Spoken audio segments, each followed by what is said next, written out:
Boas tardes a todos, benvidos á última conferencia do ciclo de conferencias do Anuario Brigantino deste ano 2021. Hoxe teño a gran satisfacción de presentar a unha amiga miña e mesmo compañeira de traballo no Museo das Mariñas hai moitos anos, que é Rosario Sarmiento Escalona. Rosario é licenciada en Historia, crítica de arte e comisaria de exposicións, xestora cultural e especialista en coleccionismo e na historia da arte da muller en Galicia. Con máis de 30 anos de experiencia profesional, dirixiu a colección de arte de Caixa Galicia e foi subdirectora da Fundación Caixa Galicia.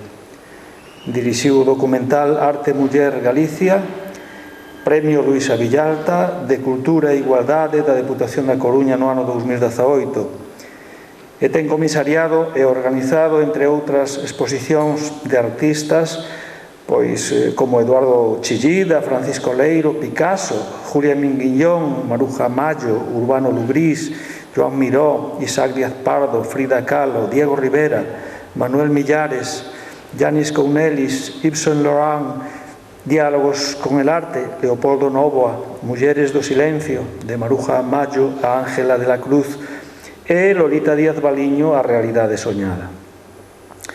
É membro do Comité Científico da Asociación Cultural Francesa OEN Lumière e asesora científica a ruta do impresionismo das Mariñas do pintor Francisco Llorens. Colaborou con institucións como a Academia Galega de Belas Artes, o Museo das Mariñas, o Museo Casa Natal Picasso de Málaga, Chilli de Lecu, Casa del Lector Madrid, Auditorio de Galicia, Museo Marco, Museo e Bienal de Pontevedra, entre outros. Foi crítica de arte de La Voz de Galicia, Radio Coruña Cadena Ser, e na actualidade no Diario Cultural de Radio Televisión Galega. Colaborou tamén en revistas especializadas como Arte Ibérica, Arte Omega e Arco Noticias, Luces, Mundiario e Sermos Galiza. É autora e coautora de artigos e diversas publicacións de temática artística, membro da Comisión de Artes Visuais do Consello da Cultura Galega e é tamén membro colaborador do Instituto José Cornide de Estudos Coruñeses, da Asociación Mulleres nas Artes Visuais, tamén do Instituto de Arte Contemporánea e da Asociación Galega de Críticos de Arte. Hoxe vai nos falar Rosario Sarmiento dunha artista tan maravillosa como desconocida, en boa maneira, que é Lolita Díaz Baliño. Ten a palabra Rosario Sarmiento.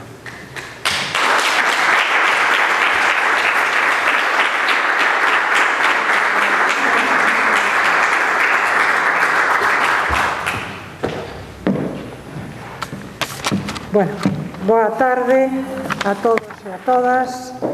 Sacar antes a mascarilla para non esquecerme. Bueno, en primeiro lugar, pues un auténtico, quero agradecer ao Concello de Betanzos, personificado aquí pola súa alcaldesa, a participar neste ciclo de conferencias do Anuario Brigantino, por suposto, ao seu director, mentor e amigo e antigo xefe, Alfredo Erias, e ao Concello tamén que nos acolle neste espazo tan emblemático para a vida cultural de Betanzos. Tócame pechar este ciclo de conferencias falando, como ben dixo Alfredo, de Lolita Díaz Baliño, de unha muller e unha artista que, como outras moitas mulleres artistas que desenvolveron o seu traballo fundamentalmente na primeira metade do século pasado, é unha gran descoñecida, para o público xeral, para o gran público, pero tamén é unha gran esquecida para a historia da arte. Unha historia da arte feita, escrita sempre desde unha visión canónica, construída durante séculos desde unha mirada androcéntrica, que se resistiu persistentemente a incorporar as mulleres artistas, a tratalas co mesmo nivel de exixencia e respeto co que evidentemente tratou e está a tratar aos artistas masculinos. Lolita foi unha debuxante e ilustradora sen parangón en Galicia. Foi académica, formadora de varias xeracións de artistas e todas as fontes documentais que reflicten os anos, estamos a falar desa primeira metade do século pasado, nos que viviu e traballou Lolita, recoñecen o seu traballo, pero todo desaparece despois da súa morte, despois do seu pasamento. Como moitas outras mulleres artistas que tiveron tamén protagonismo, que aportaron os seus coñecementos e o seu traballo, ela tamén é unha expulsada. Lolita foi expulsada da historia, pero unha expulsada que evidentemente ten que regresar á historia. Unha historia que neste século XXI, ainda no que estamos, unha historia que temos que ir reescribir, unha historia de arte que ainda hai que reescribir, donde as mulleres artistas non sean esas convidadas, e aquí un pouco utilizo ese título desa gran mostra que fixo o Museo do Prado o ano pasado, en plena pandemia, no setembro do ano pasado, que inaugurou con esa gran revisión de todos os seus fondos protagonizados por mulleres, esas convidadas. Convidadas son esas mulleres que non molestan, pero das que se prescinden cando non convén. Entón, as mulleres artistas ten que ser protagonistas de pleno dereito para o bo e para o malo, para seren xulgadas e valoradas, pero fundamentalmente para ser coñecidas. Non é doado buscar, nas fontes documentais históricas, buscar sobre o esquecido, o que está agochado, o que está oculto. Hai que emprender unha tarefa que é ardua e longa. Aquí collo unha cita de unha historiadora, de Estrella de Diego, unha gran historiadora sobre o que é a recuperación das mulleres artistas, e di: hai que aprender a moverse dentro dunha historia da arte sen obxecto, ou con escasos obxetos, non só na súa pura materialidade, poucas obras conservadas, senón a través das novas e documentos. Esta definición é perfectamente aplicable, unha realidade que no caso de Lolita Díaz Baliño, como de outras moitas artistas mulleres, constata simplemente a complexidade que supón investigar, estudar e valorar a súa obra. Datos contradictorios, obras diseminadas sin escasas ou sin ninguna referencia cronolóxica, ou reproducións en catálogos, sen apenas presencias en museos e coleccións. Hai que dicir que no caso de Lolita só 2 coleccións públicas en Galicia hai obra dela, o resto está todo perdido, esquecido ou en coleccións privadas. Todo pende dun fío fino e quebradizo, co que construir un relato en que son moitas, evidentemente, as preguntas que quedan no ar e onde a medida que se afonda xurden máis e máis interrogantes. É por esa razón que esta charla, xunto co libro e a exposición de Lolita Díaz Baliño, A realidade soñada, que neste momento atópase na Fundación Luis Seoane da Coruña, teñen como obxectivo abrir a porta a un territorio amplo pero moi sinuoso, onde todavía evidentemente queda moito por investigar e por coñecer. Ben, Lolita Díaz Baliño, Lolita ou Lolacha, como asinaban algunhas das súas cartas, nace, estas son unhas fotos, unha foto do seu irmán, fotógrafo Xermán, cando ela moi noviña, era unha muller moi guapa, aí está xa un pouco maior, esa é no seu estudo da Coruña. Nace no seo dunha familia numerosa que vai a estar unida á creación artística desde múltiples ámbitos, desde a pintura, a escultura, a fotografía, a ilustración, o cartelismo. Germán Díaz Teijeiro e Camila Baliño López son os proxenitores, os pais desta ampla saga. Trasládanse pouco despois de casar a Ferrol, eles casan en Ortigueira, vivían ali, coñeceronse ali, e posteriormente a Coruña. Nestas dúas cidades nacerá toda a súa descendencia. Camilo, pintor, muralista e escenógrafo, Camila, Germán, que faleceu ao pouco de nacer, Gonzalo, Indalecio, que foi delineante, prolífico escultor e director da Escola de Artes e Oficios da Coruña, tamén foi académico, Germán, músico e fotógrafo, Joaquín, Ramiro, silueteísta e caricaturista, e Lolita, a máis pequena, que nace na Coruña no ano 1905 e falece tamén na Coruña en 1963. O avó paterno desta numerosa saga familiar foi Juan Ramón Díaz de Arteaga Becaría en Navia, un ilustre apelido tamén unido a Betanzos, de familia fidalga do Pazo de San Cid de Bixón, e secretario do Concello de Ortigueira. A familia materna, a familia da nai, proviña do mundo do comercio relacionado cos ambientes anarquistas de Ferrol.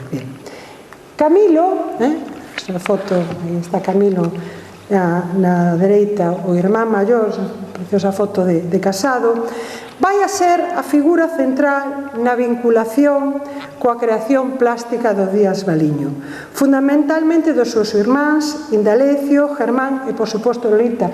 Vemos nesta foto, a muller que está aí de negro é Lolita, o que está a seu lado é o seu sobrinho Isaac, os seus irmáns Germán e Indalecio, e aquela a que está ao lado de Isaac é a irmán Chita, a irmán de Isaac co seu marido.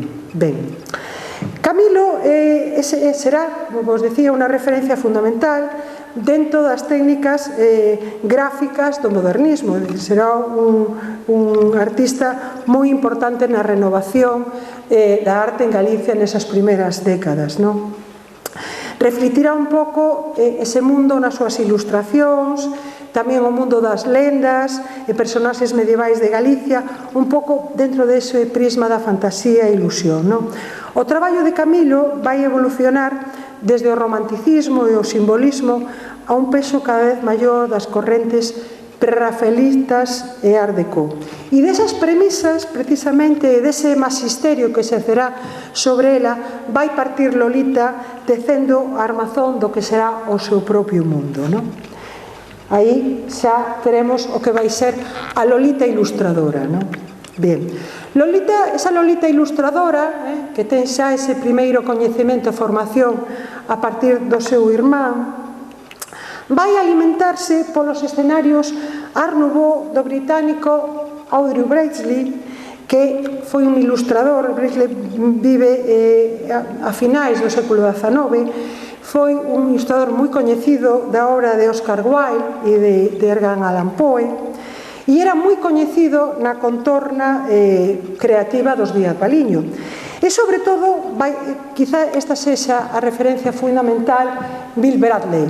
Bill Bradley é un referente no mundo da ilustración e deseño de cartéis, que xunto con seus anuncios e cubertas e libros pois eran coleccionados por Lolita, non?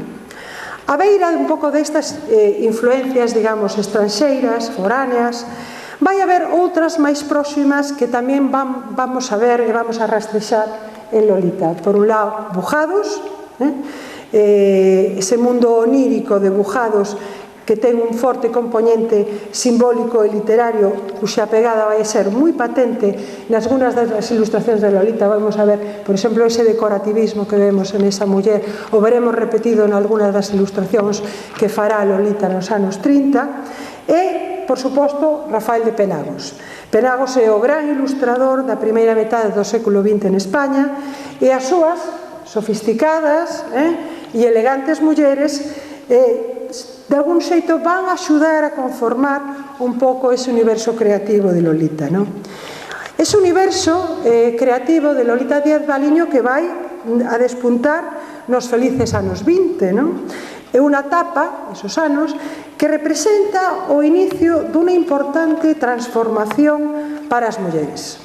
Mulleres que comezan a incorporarse á vida pública e social, que traballa e que queren decidir o seu destino.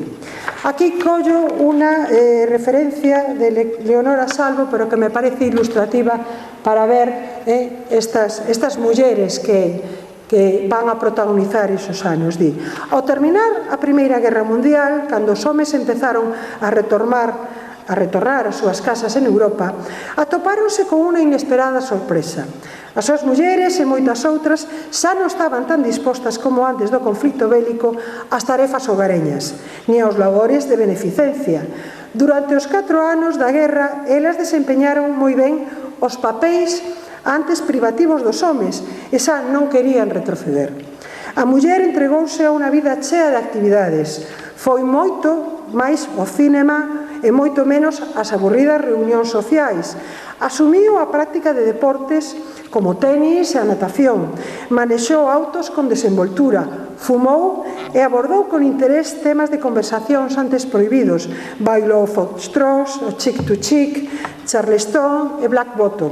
Para asumir as súas novas condutas, abandonou os flocos de seda, desfíxose da molesta lenzaría, sacouse os chapous cheos de complicacións e o vestido de rúa longo que ao comezo da guerra estaba a impoñerse entubando nos nocellos que case non permitían camiñar. Tamén se baixou o escote, subiuse a saia e borrou a cintura de avespa. Consigna xeral femenina foi cultivar o tipo juvenil, veremos máis adiante, casi masculino, ese tipo andróxino que Lolita recreará nas súas ilustracións, suprimindo o corpiño que privaba de naturalidade os seus movimentos, cortándose o pelo ao raparigo e usando chapós fondos. Aquí temos a Coco Chanel, Tamara de Lempicka e aquelas mulleres tan modernas destos anos 20. Ben, evidentemente son as modernas, ou son as en sombreiro, aludindo a ese sexto protagonizado en plena Porta do Sol madrileña por Federico García Lorca, Dalí, Margarita Manso e Maruja Mayo, que quitaron o chapeu porque sentían que ese complemento obrigado para as xentes de ben na rúa lles estaba congestionando as ideas. Unha práctica, unhas ansias a prol da igualdade das mulleres que evidentemente a Segunda República levará en España a práctica. A lei do divorcio, o recoñecemento do matrimonio civil e o dereito ao voto femenino foron logros conseguidos co esforzo de moitas mulleres no afán de modernizar a sociedade española. Uns logros que se verán cernados cando o franquismo impoña un novo modelo de muller, relegada de novo a ser só nai e esposa. Lolita Díaz Baliño vivirá e reflectirá esa modernidade, pero tamén vivirá, tras a Guerra Civil, o peso dunha sociedade que relegará as mulleres artistas a cumprir as demandas de arte máis conservador ou, por suposto, a esfera da docencia que, no seu caso, levou á práctica, non? Ben, en revistas tan influentes nesos anos como era a revista Blanco e Negro, traballarán algunhas ilustradoras que recrearán un mundo de mulleres, algo que vai a caracterizar absolutamente o traballo de Lolita.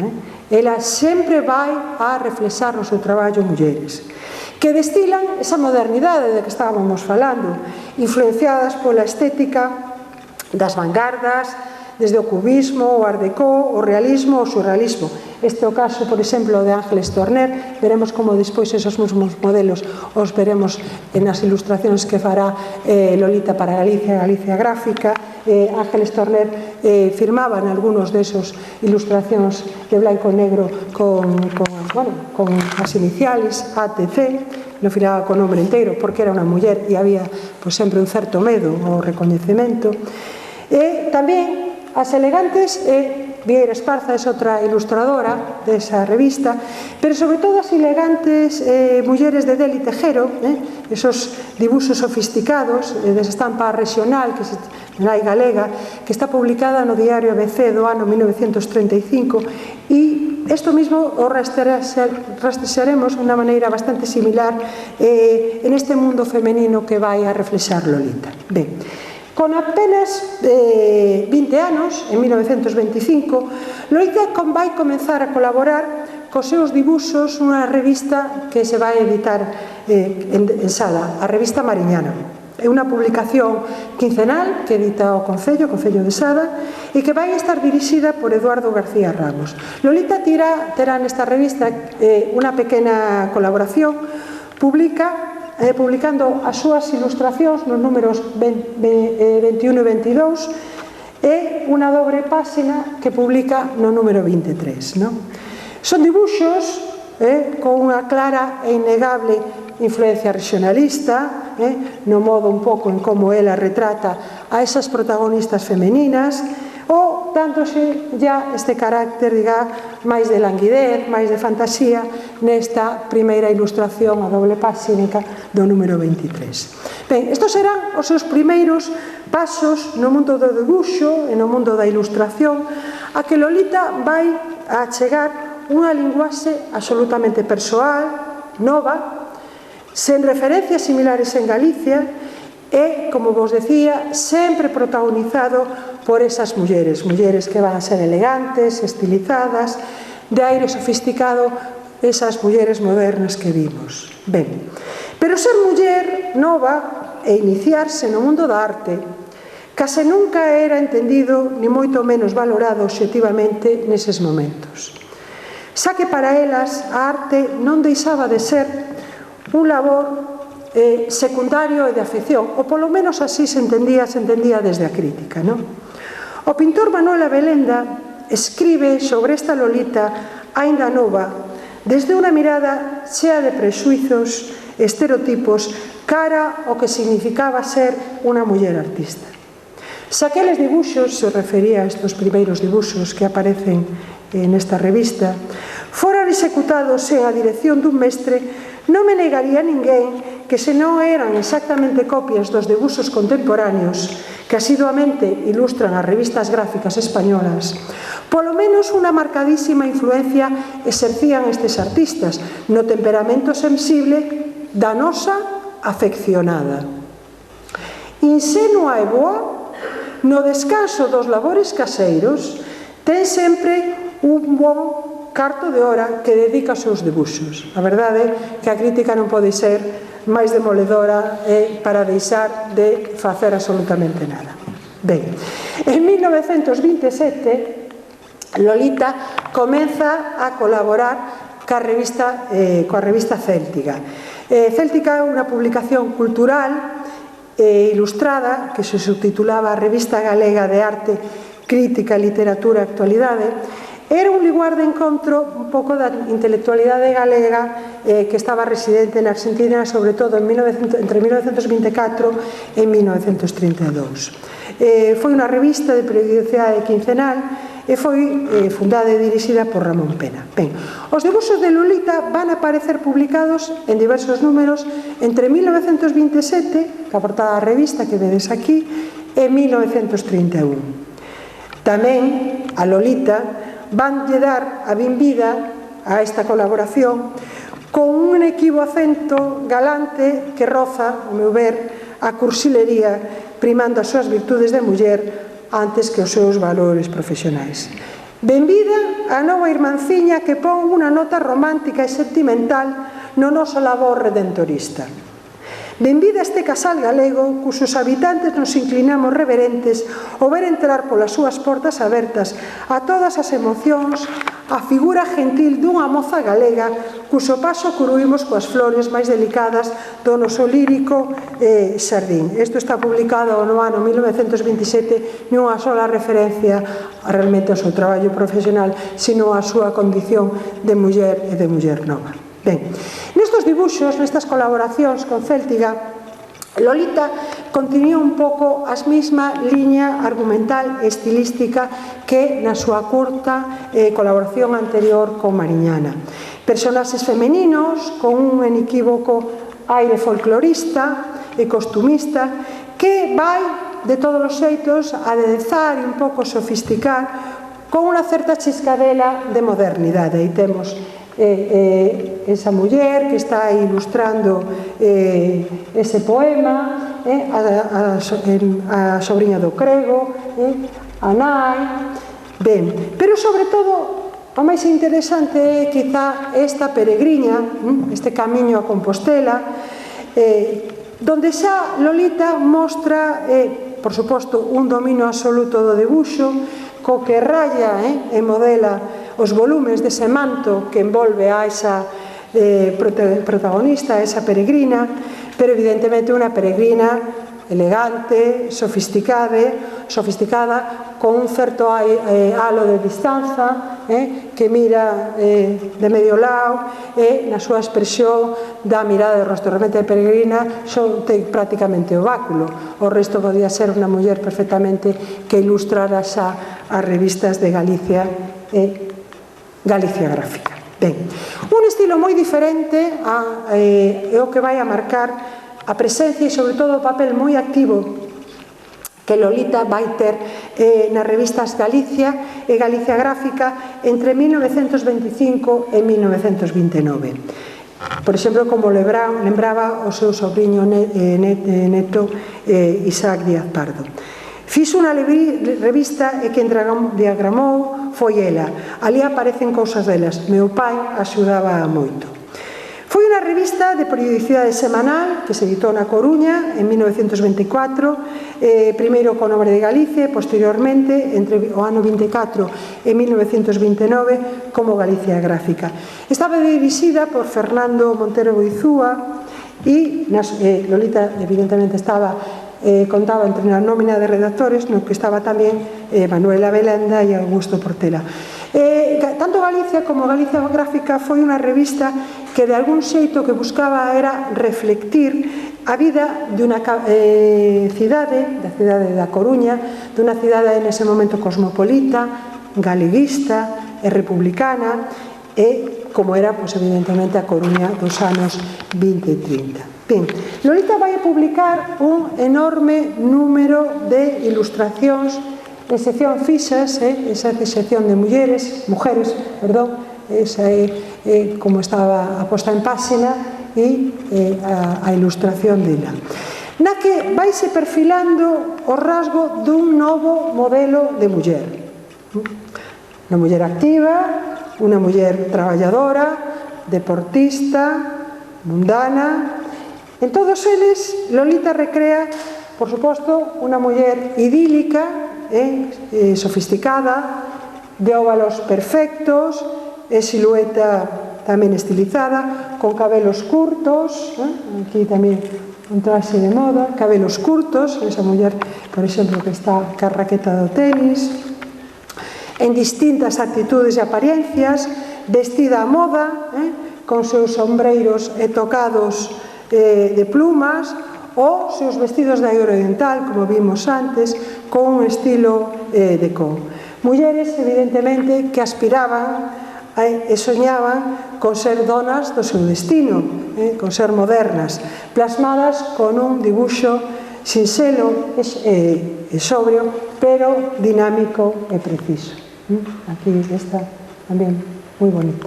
Ben, aquí outro... Ai, perdón, estou pasando para diante. Ben, estas mulleres van a protagonizar tamén as súas colaboracións publicitarias en diferentes follas, programas, revistas ou xornais, anuncios da Casa Barros, na Coruña de 1929, estes anuncios tamén de refrescos, ou este de Aguas do Incio, ou este do Vino Sansón, que está reproducido, por exemplo, en varios programas das festas de Betanzos, este outro tamén de Vino Palacio, ou este reproducido na revista Núñez de Betanzos do escudo do antigo Reino de Galicia.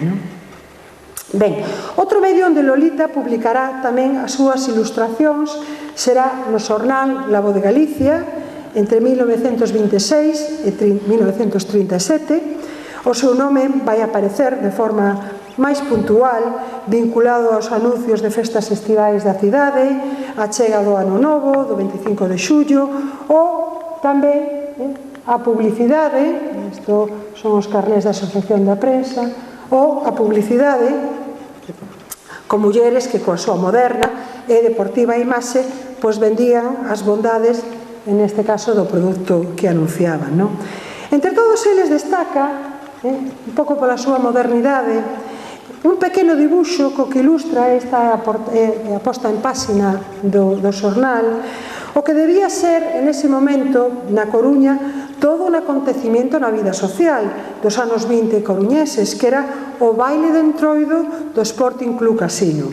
Unha parella, vemos aí, elegante, vestida e peiteada, por suposto, a moda, esa moda de co, protagoniza ese anual, entendemos que probablemente moi elegante baile do entroido, casi con un aroma, casi nos parece de Gran Gatsby, que Lolita transmite con un dibuixo simple e delimitado, pero enormemente expresivo.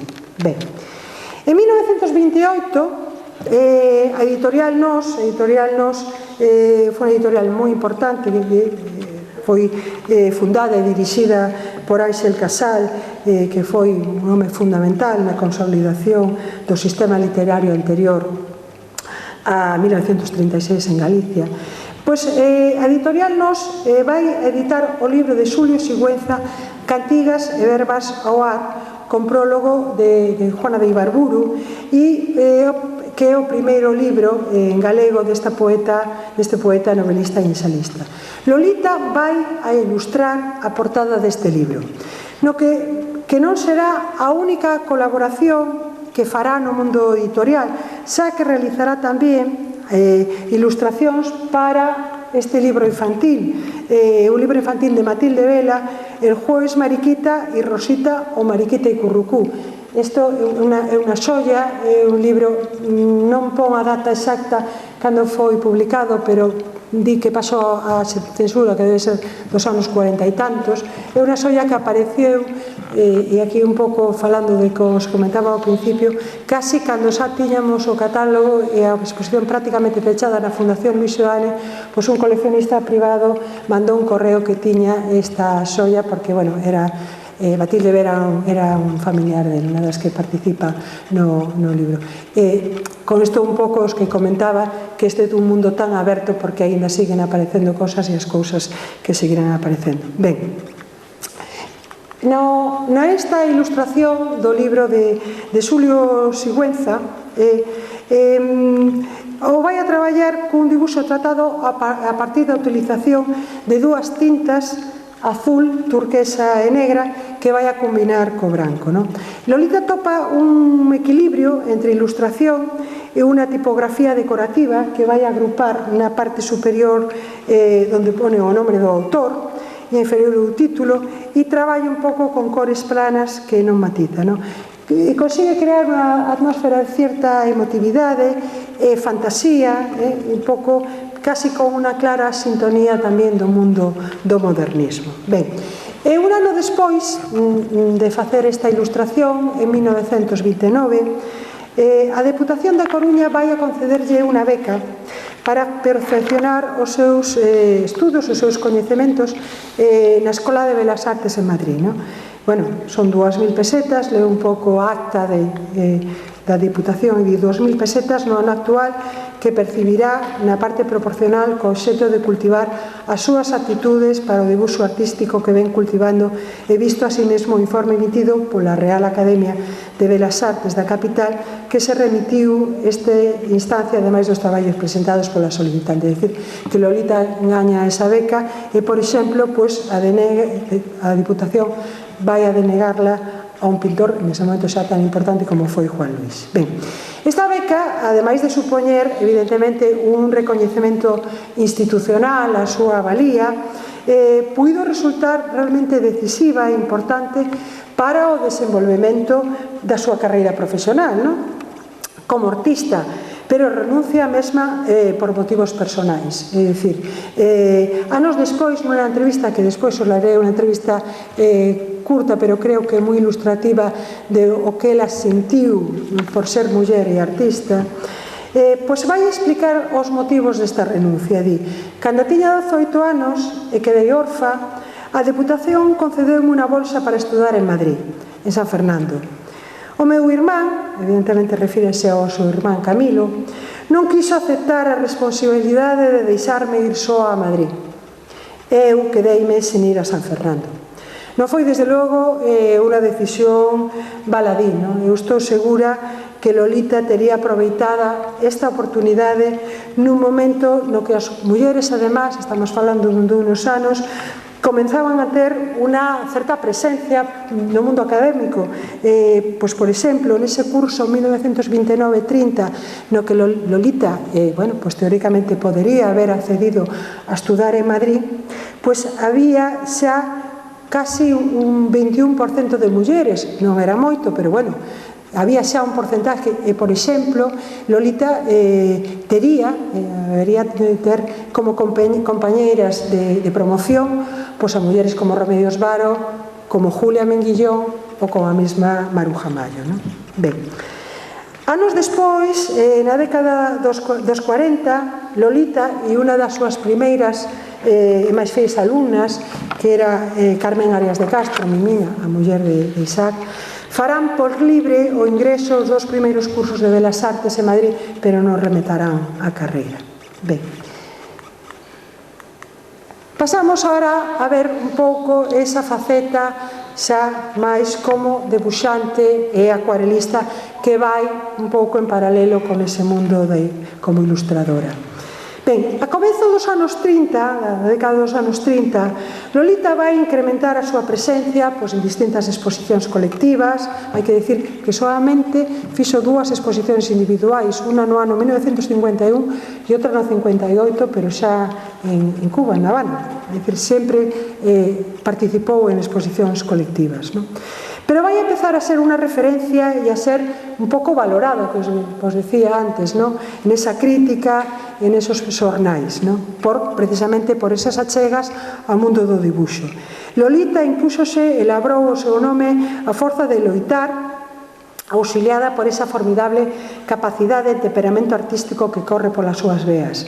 Ten unha sensibilidade tan clara, tan luminosa, unha facilidade de concepción tan extraordinaria e unha maneira de ver o que vai plasmar a súa pluma na cartolina, non?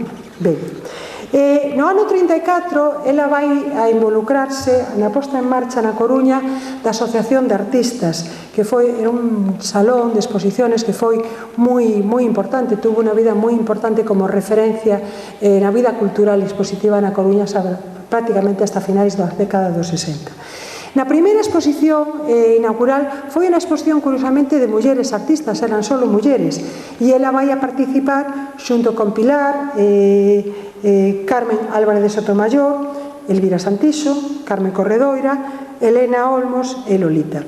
Lolita vai incluir nesa mostra unha moi amplia representación do seu traballo, unas 22 obras entre debuxos, aguadas e acuarelas.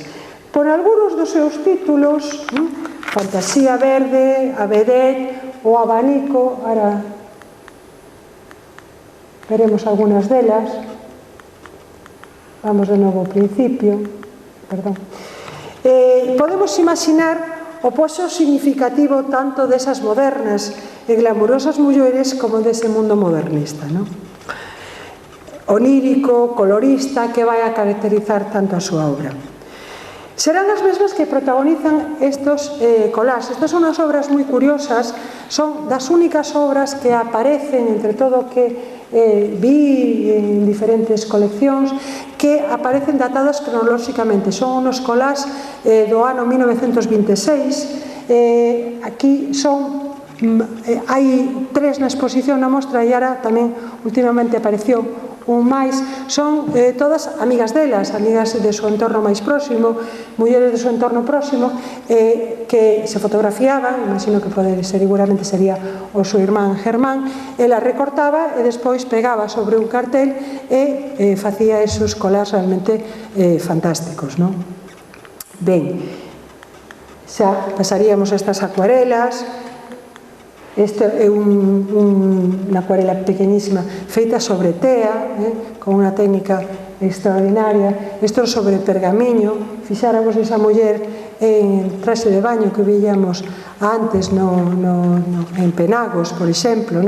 Isto é curioso porque un dibuixo, unha acuarela feita sobre pergamiño, e iso vai tapando esta esta parte inferior do dibuixo, é dicir, o pergamiño envolve a esa muller en traxe de baño tan fantástica e tan moderna, non? Ben, o mundo tamén oriental, esta danzarina que é extraordinaria, o mundo das fadas, dos sonos, como estas fadas de caracol, as hadas de caracol, ou estas outras hadas, non? Ben, que serán, pois, todas esas protagonistas absolutas da súa obra. Ben, nos anos 50, esas mulleres que viñamos tan libres, tan insinuantes, danzando cas súas anatomías, pois pasarán a ser isto, isto que ela vai facer nos anos 50, nos anos 44. Esas mulleres que bailaban libres, a veces insinuantes, sin prejuicios, pois se convierten en obras como esta obra que é o Soturítico gallego, en personaxes de claro acento costumista e popular. Xa non hai cor, senón tintas oscuras. Isto está feito con tintas. Eran tamén tempos oscuros.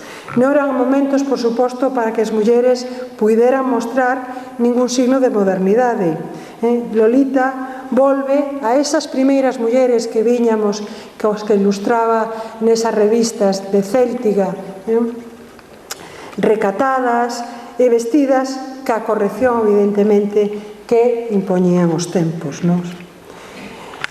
Ben, Lolita, bueno, pois, na prensa local desos anos sigue tendo moito eco. Ela, pois, por exemplo, vai a expoñer en algúns locales na Rúa Real na Coruña, onde tamén a prensa local vai a valorarla, por exemplo, desta primeira exposición, desta primeira mostra na Coruña, nesa mostra colectiva que fai na Asociación de Artistas, pois a mostra que revestiu un interés excepcional, a exposición de traballos de pintoras galegas, está visto que a actividade de muller moderna non existe xa coutos nin limitacións, bueno, etcétera, etcétera, es decir, hai unha valoración do seu traballo.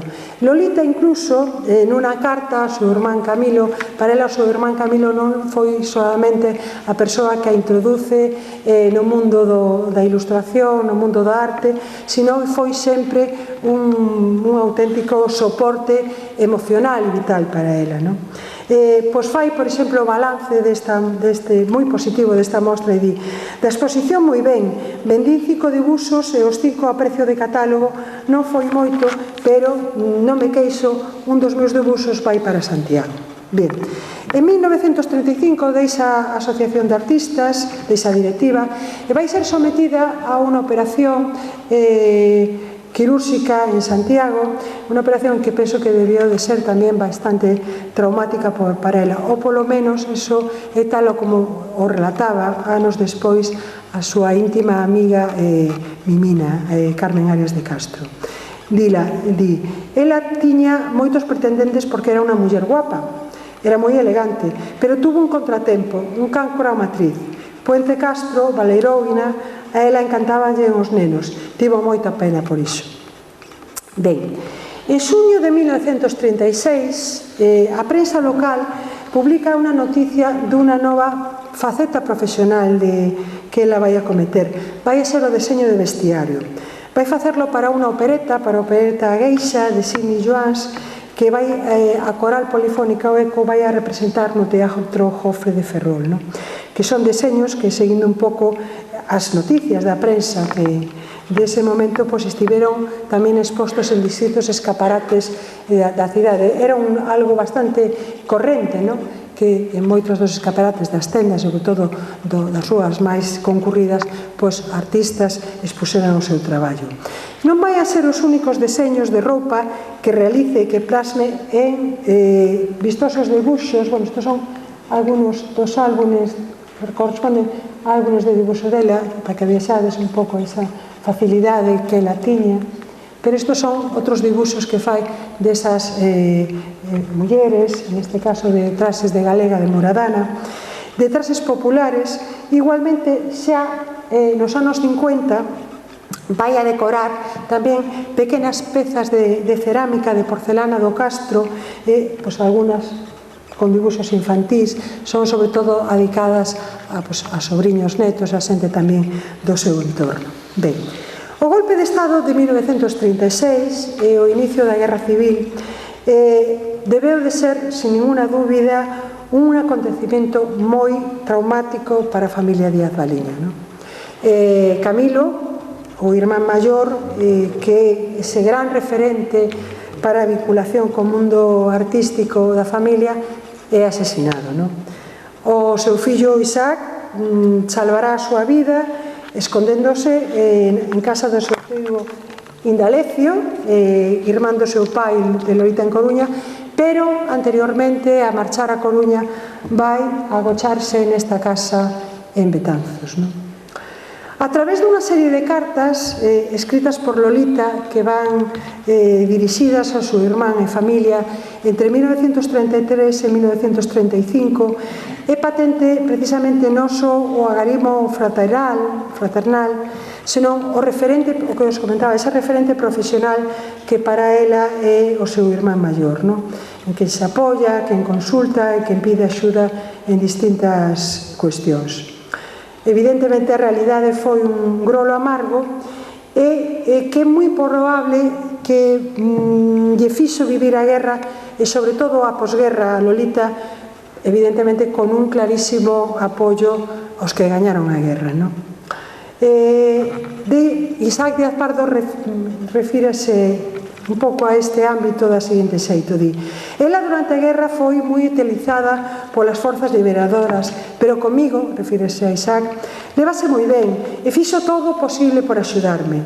Durante a guerra incorporárona a moitas cousas. Evidentemente esas cousas e polas noticias da prensa desos anos, Lolita vai involucrarse na formación das novas xeracións femeninas a través da Falanxe e máis concretamente da Secretaría Provincial de Artesanía. En 1934, todo isto son noticias da prensa, en unha visita de Pilar Primo de Rivera a Coruña, Lolita vai facerlle entrega dun traxe típico regional que ela deseñará e destinará ao Museo Permanente da Sección Femenina no Castelo da Mota. Desde logo, as circunstancias tampouco eran moi doadas probablemente para facer outras cousas, e para facer outros alardes, quizá, de que non eran estos. Ben, académica, outra faceta de Lolita. En plena guerra civil, o 13 de febreiro de 1938, Lolita vai ingresar como académica de número na Real Academia Galega de Belas Artes, na Señora do Rosario, baixo a presidencia do arquitecto Rafael González Villar. Nesa mesma data vai a ingresar tamén outra pintora, Carme Corredoira, e van a convertirse ambas nas primeiras mulleres académicas en formar parte da institución, que ademais vai a ser unha das primeiras en abrir as súas portas ás mulleres membros de número en España. Ben, para Lolita foi evidentemente un recoñecemento importante, ese o currículum feito a man, que la entrega. Esta é a portada do discurso que ela contesta pola entrada na Academia de José Luis Bugallal. Ela tuvo unha presencia bastante activa na Academia, exerceu cargos de tesoreira e tamén de conciliaria. Eso, é a medalla académica. Aquí, as dúas mulleres con todos esos señores tan serios e tan circunspectos, e outra foto tamén desas xuntanzas académicas. Ben, xa temos a Lolita docente, esa Lolita que a docencia vai a marcar esos últimos anos, moi importantes os últimos anos da súa trayectoria. Ben, ao final da guerra e a posguerra, hasta o seu falecemento no ano 1963, vai a marcar un novo capítulo no perfil profesional de Lolita, a súa dedicación á docencia. Ben, por unha banda, Lolita vai a ser profesora na Escola de Artes e Oficios da Coruña, aí o seu irmán Indalecio será director tamén durante varios anos. Ela vai a traballar primeiro como interina de gramática galega e caligrafía e despois xa no ano 1954 digamos que xa terá a súa plaza de entrada como numeraria, profesaria de entrada numeraria de gramática e caligrafía. Pero esta actividade na Escola de Artes e Oficios na Coruña vai a unirse, e que será quizáis a máis importante, a que vai a desenvolver no seu estudo. Esa é unha foto moi bonita, con esa escultura que despois ela utilizará como modelo para as súas alumnas no seu estudo nesta casa, na rúa Porta de Aires da Coruña, no piso segundo onde ela vivía ca súa irmán Camila, o seu marido, os seus sobrinhos, e onde unha casa moi grande onde ela estableceu o seu estudo, e aí vai formarse un gran número de alumnos e alumnas de diferentes xeracións, pois alumno deles como María Antonia Das, Elena Fernández Gago, María e Carmen Formoso, Gloria de Llano, Rosina Llamas Fole, Mariano García Patiño, Mimina, a muller de Díaz Pardo e o propio Isaac, que todos eles estos farán evidentemente da creación plástica a súa profesión. As clases naquela Academia de Pintura chegaron a ser toda unha referencia na cidade da Coruña, e eran lembradas por algunhas das súas alumnas como un lugar onde había reproducións de mans, pés, froitas. Ela sustituía as láminas das que se adoptaba a copiar por esas cousas. Pensaba que cumpría dibuixar o natural. Lolita emborcaba, evidentemente, nun alumnado maioramente femenino, explicaba que o primeiro que debía aprender se quería dedicarse á arte era encaixar a figura con carboncillo antes de poñerse con os pincéis e óleo. Ás veces, Lolita, como viñamos aí, cubría precisamente con unha tea de seda esas Venus de escayola para que os alumnos precisamente aprendesen o arte dos pliegues. Tamén era un espazo ese donde os seus sobriños netos máis pequenos aínda lembran como un lugar onde habitaba esa fantasía que viñamos nos seus acuarelas, nos seus dibuxos, os personaxes de conto que protagonizaban o teatro de Moniqueques e as súas proxeccións de cine. Aquí fala Xosé Díaz Arias de Castro, di: a tía Lola encantáballe os nenos, ela tiña un proxector e tiña películas de Charlotte e proxectábanos o cine os xoves e os domingos que non había colexios, poñíanos películas e organizábamos obras de teatro. Ben, en 1951 Lolita realiza a súa primeira e prácticamente única exposición individual na Asociación de Artistas da Coruña. Vai a estar integrada por 45 obras entre dibuxos e acuarelas. Estas son un pouco algunhas das acuarelas que integran esa exposición. Unha técnica que neses momentos vai a utilizar sobre todo para estes paisaxes ao natural. Nunha entrevista realizada antes da súa inauguración, Lolita alude directamente ao que para ela supuso ser muller artista. Vou a lela, é curtiña, pero creo que é interesante porque pode ser significativa e extensible a todo isto que falábamos ao principio, a esa inexistencia e esa dificultade de ser muller artista. Por que non expusera individualmente antes na Coruña? Ela responde: por medo a que teñan pouco interese as cousas que fago. Desde cando pinta? Pinto desde que teño uso de razón. Sendo moi pequeniña me metía no estudo do meu irmán Camilo, que foi o meu mestre, e ali aprendí a amar a pintura. Vostede cree que en pintura unha muller... Eu creo que en pintura unha muller pode facer absolutamente todo. E conste que vostede di pode facer e non fai, porque aínda que poida, eu creo que non o fai. Eu creo que calquera pintora boa pode chegar onde chegue calquera pintor bo, pero tamén creo que normalmente non chega. Por que? Non porque non queira, senón porque o sexo inflúe no desenvolvemento da vida do artista. Atribúe isto a que nunca houvese unha pintora como Rafael, como Velázquez ou Renoir. Exactamente. Quizáis dentro de outros 20 anos debeunas a transformación do ambiente do mundo xa moito máis favorable á actividade femenina. Pero ata agora iso non foi posible, e digo por experiencia propia. Conteme esa experiencia. Por exemplo, eu non podo sair ao campo porque, sendo muller, chamo a atención que un home aforraríase. Gustoulle nacer home? Gustaríalle nacer home? Non se trata diso, pero o sexo influe. Cando tiña 18 anos e quedei orfa, a Deputación concedeu unha bolsa para estudar en Madrid, en San Fernando. O meu irmán non quiso aceptar a responsabilidade de deixarme ir só a Madrid e eu quedeime sin ir. Que fará cando deixe de pintar? Morrer. Evidentemente, toda unha declaración de principios do que neses anos supoñía para as mulleres desenvolver unha carreira profesional como artistas, enfrontarse a un traballo mediatizado polos estereotipos e prexuizos dunha sociedade que antepoñía a súa condición de mulleres o intereses e achegas do seu traballo. A esfera da docencia, como foi no caso de Lolita, foi un dos camiños que moitas destas mulleres emborcaron o seu talento.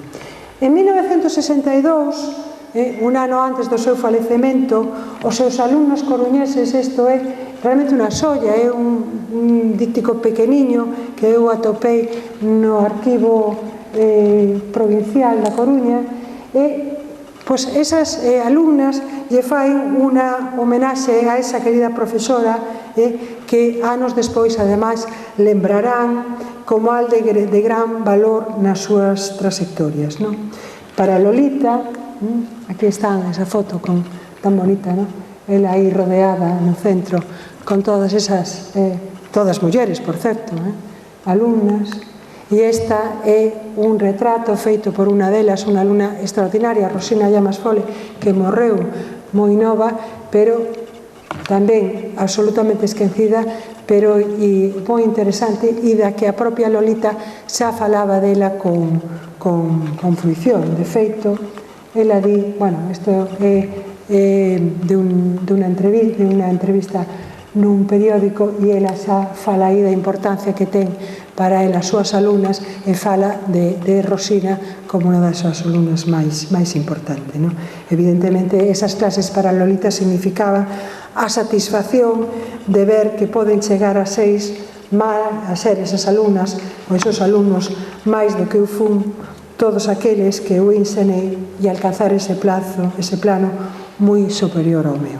Ben, os soños, esos soños dos do que monzábamos, esa ilustradora desos soños, formaron evidentemente parte da realidade dese mundo cheo de cor e de fantasía que ao longo da súa vida creou Lolita.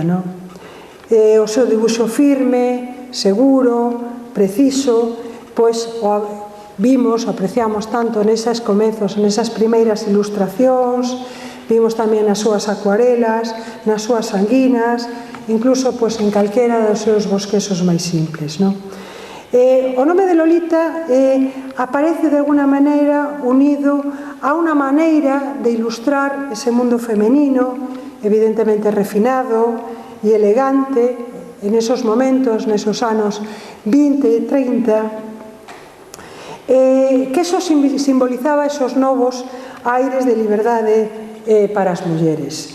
Unos aires de liberdade que ela sendo moi nova, estos son unas declaraciones que ela fai no ano 29, cando ten 24 anos, pero un mundo que ela extrañaba. E di, gustaríame ser home para poder ir ao estranxeiro, viaxar soa, vivir libre, estudar, e claro, demasiado nova para ir por eses mundos. Hai que se conformar. E quizáis, por iso, eu deixo a pregunta no aire, que para ela, evidentemente, penso que a realidade non foi outra cousa que un sono. que un sono moi fermoso. Moitas grazas e, bueno, se queredes preguntar calquera cousa, senón tamén podemos ver o documental feito por Xurxo Lobato, que está neste momento tamén na Fundación Luxione, producido por a Fundación, e que completa un pouco con distintas aportacións de persoas que, pues, algunos que coñeceron e outros que tamén tuveron unha certa vinculación profesional un pouco con o mundo que representou Lolita, e podemos verlo. Pois moitas grazas por la...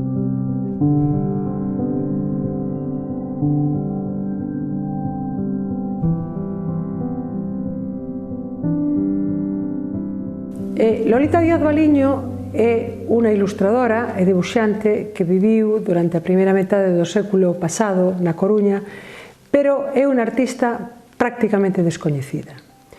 Con esta mostra da Fundación Luis Seoane, o que pretendemos é poñer en valor o seu traballo, darlo a conocer e, sobre todo, dar a coñecer tamén a pluralidade de ámbitos que conformaron a personalidade de Lolita, porque, además de dibuxante, ilustradora e unha gran acuarelista, foi académica, foi unha das primeiras mulleres académicas de Galicia e unha gran formadora e mestra de novas xeracións de artistas plásticos.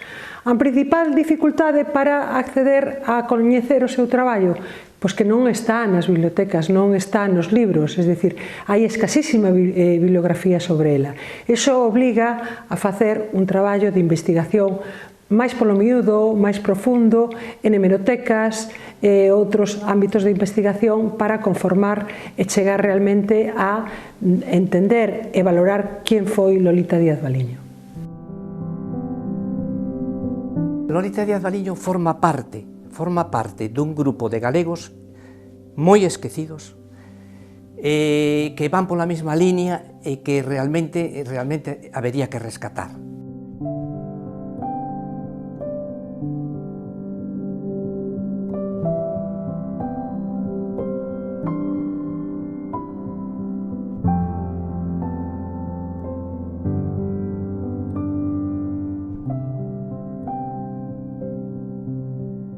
Hai algo curioso con respecto á familia de Lolita Díaz Valiño, que procede dunha familia fundamentalmente de comerciantes que non ten vena artística en principio. Sin embargo, todos os irmáns, os 9 irmáns Díaz Valiño, dos que Lolita era a última, a máis nova de todos eles, pois ata 5 deles chegaron a ter unha faceta artística. Como todos sabedes, a familia Díaz eran todos artistas, pero naturalmente aí había un que destacaba sobre todos, que era Camilo Díaz, era o irmán maior, era un home que tanto intelectualmente como plásticamente tuvo unha influencia enorme sobre todos os irmáns, e tamén, por suposto, con Lolita Díaz Valiño. Eran dous mundos totalmente distintos, tanto a nivel político como a nivel plástico. Un se vai polo mundo, digamos, elegante, galante, e outro se vai polo mundo da realidade, da historia, das tradicións. Camilo é unha persona de esquerdas, comprometido co galeguismo, máis adiante que a Fronte Popular, e Lolita non, Lolita é unha personalidade políticamente de dereitas, claramente, non? Teño algún recordo de andar polo seu taller, eu de pequeno, enredando ao redor dos cadros, por aquí, por alá, na casa dela, no primeiro piso do número 1 da Puerta de Aires, e xa axudaba a la tía Lolita cos alumnos a enseñarlles a pintar.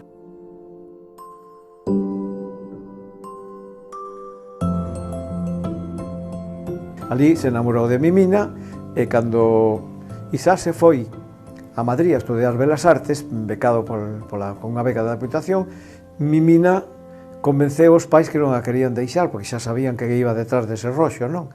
Entonces convenceu os pais e finalmente accederon e a deixaron ir, e para o cual foi a que intercedeu foi Lolita Díaz Valiño. Eso sí que o recordo perfectamente ben, porque o ten contado Mimina. E foi ela expresamente para disipar o tema, intentando decirles que tiña unha vocación de artista, que tiña que estudiar independientemente de que houbera ali un romance ou que fora, non? Pero en realidad Mimina iba a Madrid para estar con Isá, non? A relación de Isá con Lolita non é moi boa, non é moi boa. Isaac vai por casa de Lolita despois durante a guerra, despois de que logra salir do confinamento ese que tiña, que tuvo varios meses no 36, pero el despois da guerra non ten moita relación con Lolita. A relación ven por miña nai, claro.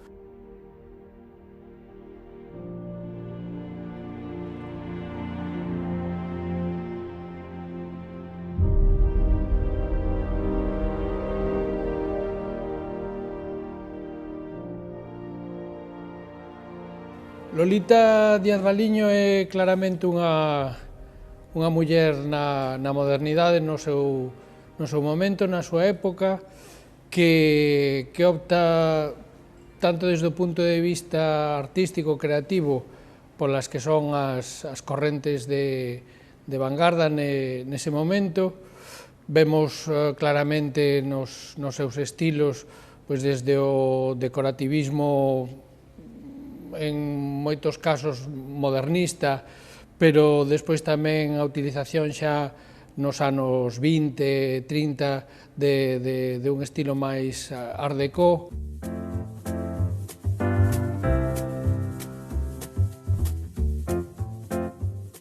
Un debuxo, unha ilustración, unha pintura por veces, porque ela máis que nada foi unha ilustradora, non? Hai un mundo de fantasía, pero un mundo de fantasía galante. Eu lle chamo galante, elegante, me gustaba moito ese glamour que había nos anos 20, non? O transmitía moi ben, a Belle Époque. Estamos falando, xa digo, dunha muller que nese mundo da ilustración, sobre todo da publicidade, traballou moito en publicidade, o cal é un signo máis de modernidade no seu traballo.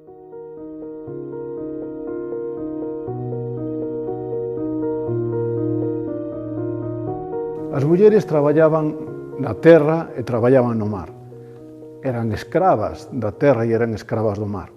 Pero nas cidades, nas vilas galegas, as mulleres conseguiron acceder a certos campos da cultura. Van conseguir, a través da arte, entrar nese mundo e poder expresarse.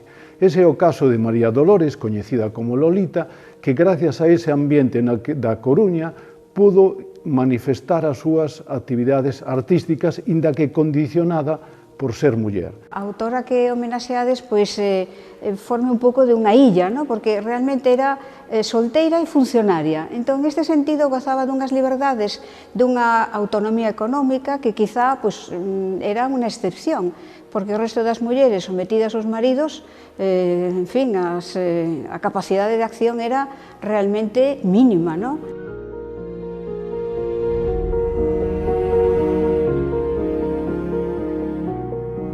O seu valor é evidente, é por un lado esa modernidade feminina nese momento histórico, é importantísimo que sirve ademais de ponte docente, posto que pola súa academia pasan moitas das autoras, das pintoras que despois desenvolverían importante carreira. Neste ano 38, de plena guerra civil, cando entran as nosas sin sombreiro, que eran Lolita Díaz Valiño e María Corredoira, na Academia Galega de Belas Artes, presupón un antes e un despois, unha incorporación plena de igualdade da muller pois nestas sociedades intelectuales, elitistas e moi masculinas. A partir de aí, hai un gran momento de eclosión artística, o tríptico das fadas, que está depositado na Diputación da Coruña, logo levado ao Museo de Belas Artes, expresa moi ben ese mundo da interacción paisaxe e paisanaxe, o mundo do panceltismo con tanta influencia irlandesa, e que callará moi profundamente no seu sobrinho Isá Díaz Pardo ao cabo do tempo.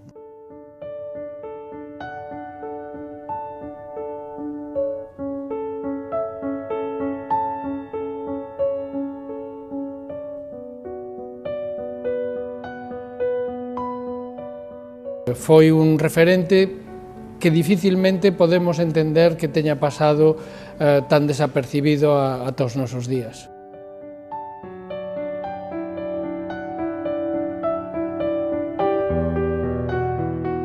Lolita era unha muller excepcional en todos os sentidos, tanto humanamente como plásticamente era unha muller excepcional. Na Coruña tiña ali o obradoiro na Porta de Aires, que foi unha referencia no seu momento na Coruña. Eu creo que era o único obradoiro así privado de pintura que había na Coruña, por ali pasou xente interesante. En aquel estudio da Porta de Aires, según entrabas na casa, a mao dereita había un estudio grande con unha iluminación alta, e ali había moitos cabaletes con cousas colgadas, e cando estaban os alumnos estaba Lolita con eles, e en esa época que eu iba por ali, Isá xa non estaba, era Lolita directamente con os seus alumnos, non? Aquela era unha casa moi grande, que teña moitas habitacións, xogábamos e corríamos dun lado para outro cando éramos nenos. Eu me acordo de que o seu estudo, onde viñan as súas alumnas, ela daba clase en artes e oficios, pero tiña moitísimas persoas que deprenderon dibuixo e pintura con ela, como foi o caso de María Antonia Dans, de Elena Gago, da ser máis formoso. Mi madre y mi padre me mandaron a clases de Lolita Díaz Baliño, lo mejor que había en La Coruña. Eu penso que na Ciudad Bella era o único que había na Coruña, non? De pintura, para aprender sobre todo a acuarela, non? Ella, aparte de ser pintora, lo más importante es que era artista.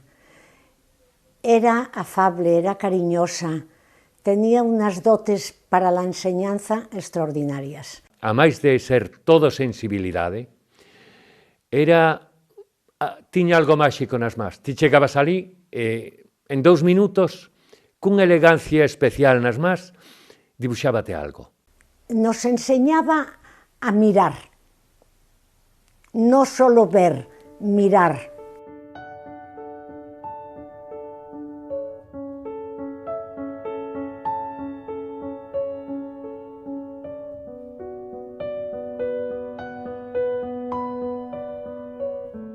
Se puede ser pintor y no ser artista.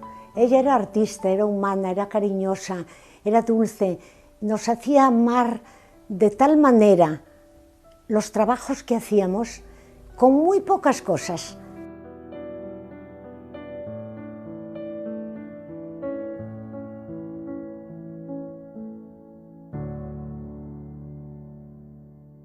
Lolita para nós era unha fada.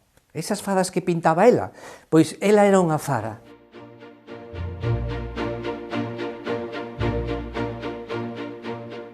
Cando íbamos de visita ao Obradoiro, aquelo era un mundo totalmente fantástico, maravilloso. Por qué? Porque ali de repente había unha función de títeres, de marionetas, de monicreques, outro día de repente había unha función de cine, ela poñía cine no seu Obradoiro, facía sesións de cine, de teatro, de monicreques, era increíble. Moi en especial facíanos un guiñol, un teatro guiñol, cos medios que había daquela, acórdome, dos seus persoaxes, de Toupouce, da Bruxa, por suposto, disfrutábamos moito e facíanos,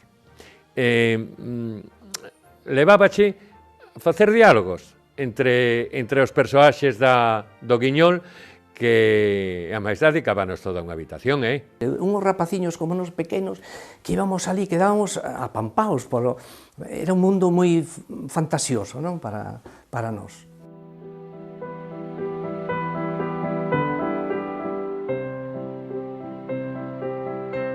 Lolita era unha persona que nos quería moitísimo. Nos quería moitísimo porque ela era solteira, non tiña fillos. Para ela, os fillos de Mimina, de Isaac, eran casi como seus fillos, non? Tuvo unha influencia moi grande sobre nós, porque ela viña a casa, viña ao Castro, viña cargada con blogs, e con pinturas, e con acuarelas, e íbamos a pintar con ela. Nos levaba a dar paseos, nos sentábamos ali nunha leira ou na erva, e facíamos paisaxes con ela. Eu recordo que me enseñou a acuarelar ela, a manexar as acuarelas.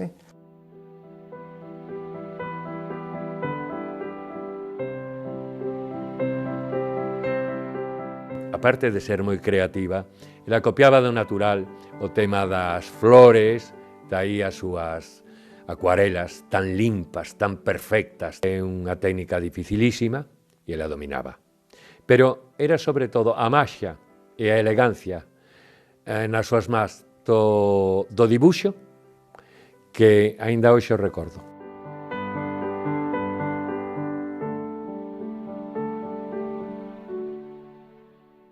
Tantos anos que teñen pasado, ela morreu, acórdome no ano 63, o día 3 de novembro, e queda aquela sensación de que vais hecho unha persoa entrañável, querida, e que che mimábanos a todos, como mimaba os seus cuadros, como mimaba os seus alumnos e alumnas, e como mimaba a natureza.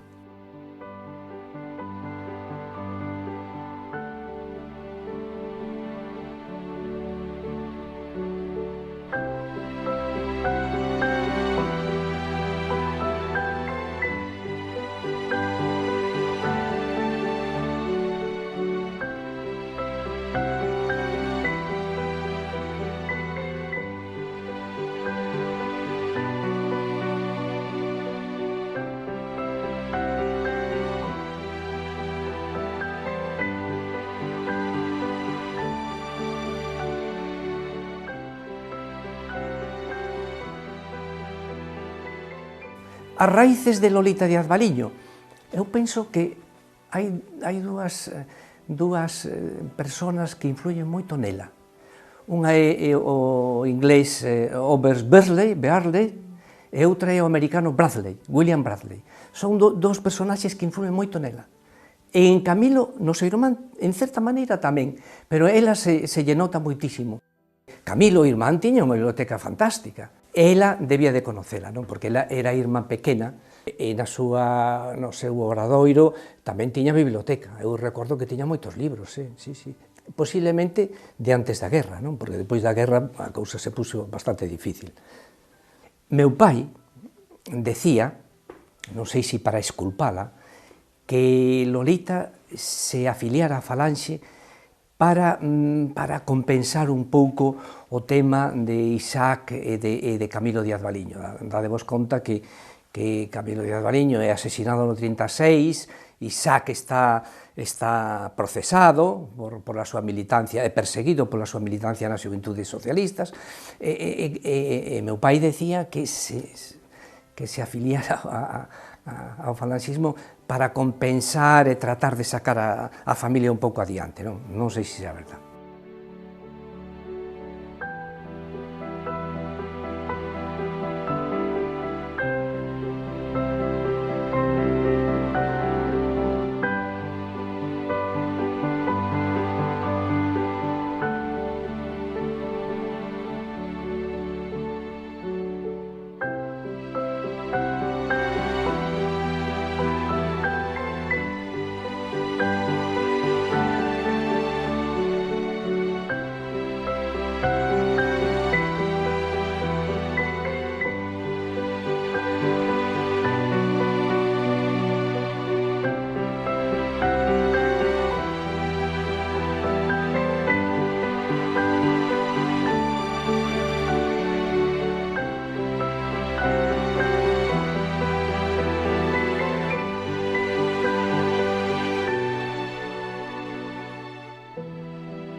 Bueno, no sé si queréis preguntar cualquier cosa, cualquier duda que después de ver este documental, que debe ser la versión sin los créditos, ¿no?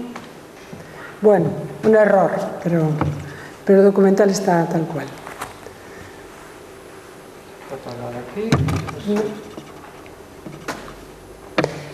Oye, seguide porque eu podo ir aquí, non vos preocupéis por mí. Non sei se queréis preguntar algo ou decir alguna cosa, comentar algo de todo lo que vimos. ¿Qué pasa? Pues está. Ya está. Sí. Bueno, Alfredo, tú non preguntas nada. Bueno, eu... Non dices nada. Eu estou enamorado desa muller, o sea, completamente. Me encantou, o sea, como me gustaría conocela.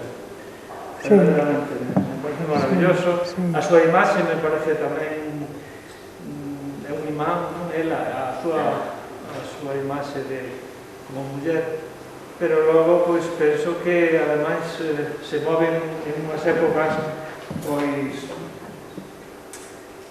pois cheas de optimismo como os anos 20, todo eso, e logo vese tamén o paso ao outro lado, vese tamén me encantou a tua conferencia. Moitas gracias. Brillantísima para mí. Moitas gracias. Me encantou como acentuaxe, puseches o acento pues, no tema de que é unha muller e todo o que se supón en unhas épocas, ainda hoxe ten os seus problemas, pero daquela era moito máis. E claro, a chegada do franquismo pois non favoreceu todas aquelas conquistas que se viñan dando tamén, e como hai que adaptarse e tal. Cada época ten os seus códigos, digamos, e esta muller, pois, en ese sentido, pois, é todo un referente para ver eso, desde o punto de vista femenino. Sí, e bueno, non sei. Bueno. Está cansada a xente. Bueno, que levamos hora e media, claro, a verdade é que é moito tempo. Bueno, pois nada, moitas grazas por estar aquí, pola vosa atención e nada, e que espero que disfrutades con Lolita.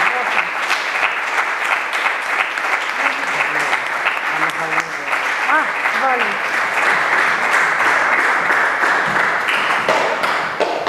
Bueno, Rosario, eu quero, en nome do Concello, darche as gracias por cerrar desta forma magistral este ciclo de conferencias do Álvaro Brigantino, por descubrirnos, e falo por min neste caso, a unha artista fantástica que me ten abraiada a súa obra, que tratarei de informarme, aínda que explicaches que era moi complicado, e por facerme reflexionar tamén, que é un tema que me preocupa e me interesa moito, sobre esas dificultades polo mero feito de ser muller, que decía Alfredo que ainda hoxe perduran, e é certo, ao mellor non no mesmo grado, que evidentemente, afortunadamente, pero perduran en moitos eidos da vida tamén, e na artística tamén.